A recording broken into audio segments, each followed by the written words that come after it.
Wataniki e aolahi e nā ati o lua ia pole mai ko e pā no e pihoku a tamai ko e saupuni ka apete umatele ai ko hoto tisi ungariki e aolahi kami e matangi o nefa ati ka ingo e unga Watanika e te wakai tapai uhila e palataisi o e amanati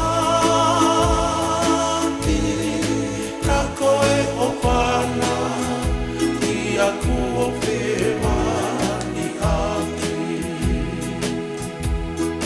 Kami e matangi o nefa ati kahi moe munga Watanita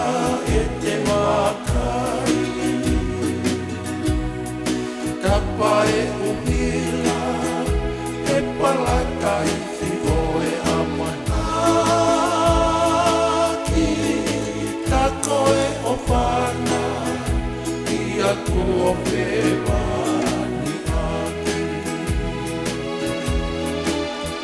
si i hala pua pua o e manatu si mai le momo o e mata amare siu amaia o lau manu tamake si i hala pua pua o e manatu si mai le momo o e mata angare siu amaia o lau manu tamake